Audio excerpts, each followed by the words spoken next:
Hello viewers, welcome back to my channel. রোজকার মতো আজকে আবার চলে আসলাম আপনাদের কাছে খুব মজাদার একটি রেসিপি নিয়ে। আমাদের রমজান মাসে সন্ধ্যার ইফতারিতে এটি রাখতে পারেন। এটি খেতে কিন্তু খুবই সুন্দর। তো এটা আমরা রেডি করব লাকচা সিমাই দিয়ে। চলুন চটপট দেখে নিই আজকে আমাদের মজাদার রেসিপি। তার জন্য ফার্স্ট আমরা গ্যাসে একটা পাত্র বসিয়ে নিলাম। এর মধ্যে আমরা দিয়ে দিলাম 1 বাটি চিনি।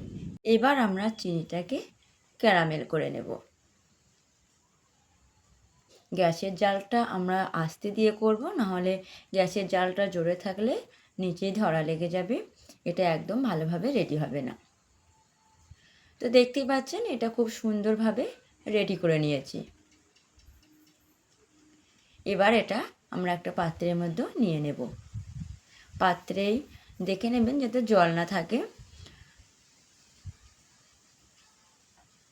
পাত্রের মধ্যে ঢালে নিয়ে আমরা পাত্রে গায়েটায় খুব ভালোভাবে এটা লাগিয়ে নিলাম। এরপর আমরা এখানে নিয়ে নিচ্ছি লাকচা। আপনারা যে যেমন পরিমাণ মতো রেসিপিটি রেডি করবে সে তেমন পরিমাণ মতো লাকচা ব্যবহার করতে পারেন। তো এখানে আমরা 1 প্লেট লাকচা নিয়ে নিলাম। এরপর আমরা মিক্সিতে নিয়ে নিলাম লিকুইড দুধ।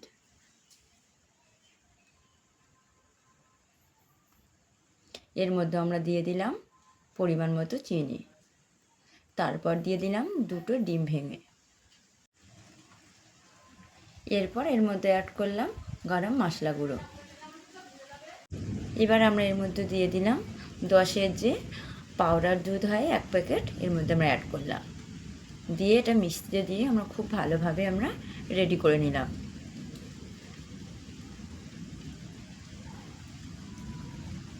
তো এটা কত সুন্দর ঘন হয়েছে বা গাঢ় হয়েছে একটু দেখায়। আর বাইরে প্রচণ্ড বিদ্যুৎ চমকাচ্ছে, বৃষ্টি আসবে বলে, সেই জন্য সাউন্ডটা এর মধ্যে চলে আসছে। এরপর আমরা যে চিনি ক্যারামেল করে রেখেছিলাম এর মধ্যে আমরা দিয়ে দিলাম লাকচা। লাকচাটা হাতের সাহায্যে একটু চিপকে গুঁড়ো করে নিলাম। এরপর এর মধ্যে আমরা দিয়ে দিলাম যে দুধটা আমরা রেডি করে রেখেছিলাম।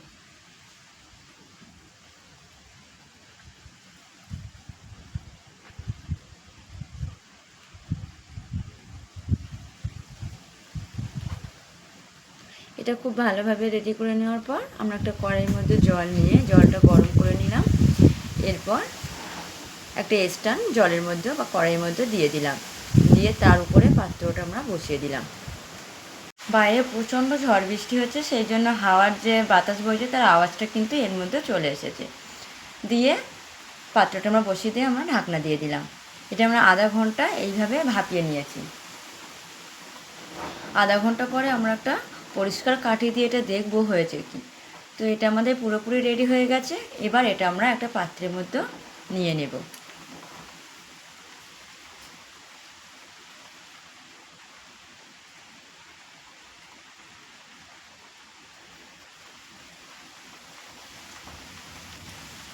তো দেখতেই পাচ্ছেন কত সুন্দরভাবে রেসিপিটি রেডি হয়েছে, আর এটা কম সময়ের মধ্যে এবং খেতে দারুণ।